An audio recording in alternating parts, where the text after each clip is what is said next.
Cage Minds, Mike Frankel at the Jackson Wink Academy. The UFC returns to Seattle February 22nd. And the real climb up the ladder where we start seeing familiar names, legendary names, those names in the rankings, that starts for Steve Garcia when he faces Edson Barboza. How you doing, sir? I'm doing good, man. Just finished up a good Thursday sparring practice and happy that it's over and, doing an interview with you, man. It's a good day. Is it a different kind of camp when you get this kind of opportunity, when you start to see the bigger fights that you've wanted happening? Yes and no. I mean, you're doing a little bit of, you don't want to change too much. What you want to keep what you've been doing so good, that consistency, you want to keep that. And then you obviously want to tailor it to someone like Edson Barboza, who's a specialist, at least for him, like in a striking game. So then you have to definitely be prepared for his stuff and allow yourself to still implement your game. So that's what we're doing. I know you're professional, but it's just you, me, and the whole internet. Is there a little excitement, when you hear Edson Barboza as a name? Does it make me excited? I don't know. I wouldn't say excitement's the right word.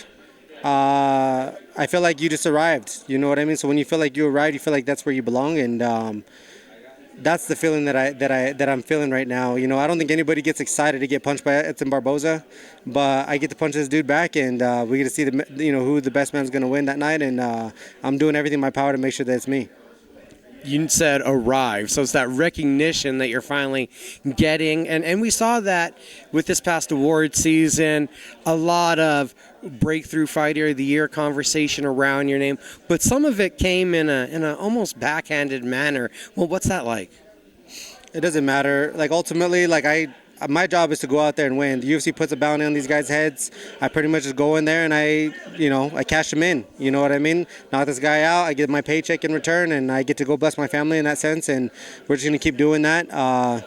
And regardless if they have a ranking on the name or not, that's what I've been doing. And nothing changes. Nothing changes. The competition probably gets a little bit more intense, more hard, and difficult. But that's what I'm here to do. I'm here to fight some of the best guys in the world and test my skill sets and hopefully get a belt. At the end of it.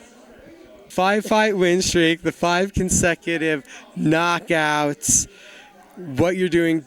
Does it feel like you're going to look back at 2024 and, as a martial artist, say that this was a pivotal year for you? Sure. Yeah, I mean, you could think of it like that.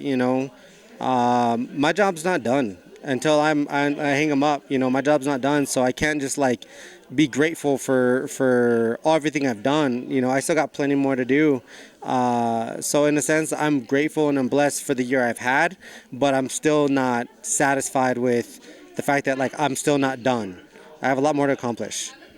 How do you set goals for this upcoming year when last year was unbeaten? Everyone was a knockout. I think having too high of expectations is not necessarily key, but it's definitely something you don't want to do too much. My next deal is win my next fight. You know what I mean? So in a perfect world, 2 to 3 fights this year, win them all by knockout. Very hard to do in the UFC, especially at the top. Can I get it done? Absolutely. But at the end of the day, who's next? Who's in front of me? Make sure you handle that situation first and foremost. And for me, I try to do it as excitingly as possible, enough to put me in the bonus talk, just so I know that's where I can make more money, and I can definitely bless my family that. You know what I mean? And I feel like I've been able to set myself up 2024 and 2025. We're full speed ahead into this year. So big name. A legend, one of the best strikers I think have ever fought in the octagon, and I'm excited to go test my skills against that person. Is this a fight that it's easier to prepare for in the sense that we've seen Edson Barboza fight 20 fights in the UFC, so it's pretty easy to say I'm familiar with what he does and then get to work in camp? Yeah, I'm familiar with what he does. I've been watching this guy since I was young. I mean, I think he was in the UFC since 2010, since I graduated. So he's been there for a good minute. The challenging parts is that, typically I fought guys I've been able to kind of be different than most other fighters, and he's seen it all. He's fought the Khabibs, he's fought the Tony Fergusons, he's fought the Gaethjes, he's fought everybody at the very top, and so I don't think I'll bring anything super special to the fight. But he's gonna have to fight another dog. He's gonna have to fight another killer, and he's gonna have to dig deep, and he's gonna have to be able to figure out a way how to beat me. And that's to me, I think is gonna be one of his most challenges, especially getting more towards the closer to the end of his career. Can't talk about Edson Barboza without talking about how deadly his leg kicks are. Is there a point in training camp where you're just having people in the gym run up to you and kick you in the leg? Every day, spinning on me.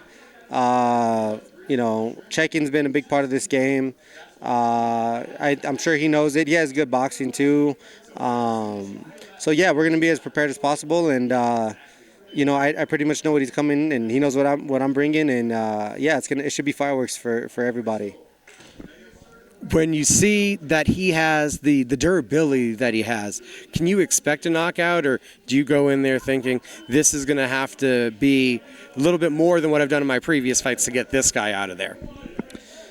The way I kind of say is that you pray for the best, but you prepare for hell. You know what I mean? And I truly believe I can go out there and knock out him, and I can knock out almost anybody that sits across from me. But do I depend on that? No. I'm ready to go 3 rounds, 5 rounds, whatever it is with him, and I'll be ready when the time comes. Part of one of the most exciting divisions in the sport, the featherweight division, and we've recently seen from the pay-per-view that just happened, the champion is calling out another weight class above. It's not your business, but do you have any 2 cents about should he be concentrating on the challengers in the division or going after that bigger fight? I don't really know his goals. I mean, if he wants to be, everybody's trying to go for like champ status. Let him. I mean, if I was him, I'd be trying to do the same thing.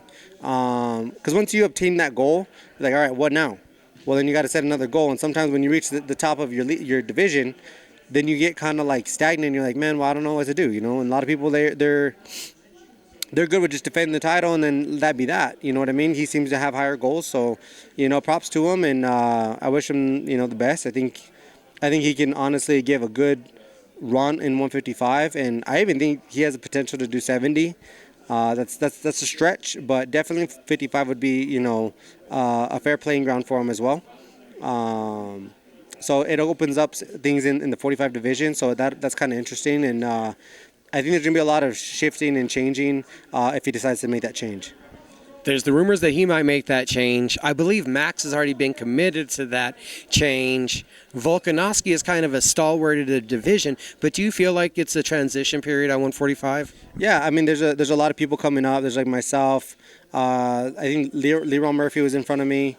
Sean Woodson behind me. There's a couple guys. Zalal's coming up. There's a lot of us that are coming up, and I think there's like a new wave of contenders, and there's just another form of breed that's coming in, and I think a lot of us are all killers, and I feel like not that we're gonna like take everybody out that's already in the top.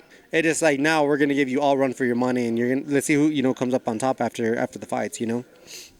I know that you don't want to get ahead of yourself. We're not calling out names or anything, but even before this fight, as we're talking about 5 fights, do you start to say to yourself, how many fights do you think it is before we're really calling out the champion?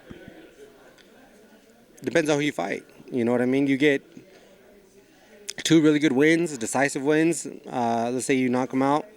I think it takes 2 fights to where you can actually put yourself in a position to have that conversation. And you fight like Diego Lopez, probably the best example. He fought Saduk, beat Saduk, and then he fought Ortega. No, he fought Ige. Did he fight Ige? Yeah, he had the Ige thing on the couple hours notice, and then we got the Ortega rebook. Yeah, that's right. So after the Ortega thing, kind of set him up, and I think, if anybody that's sitting next in line, you know what I mean?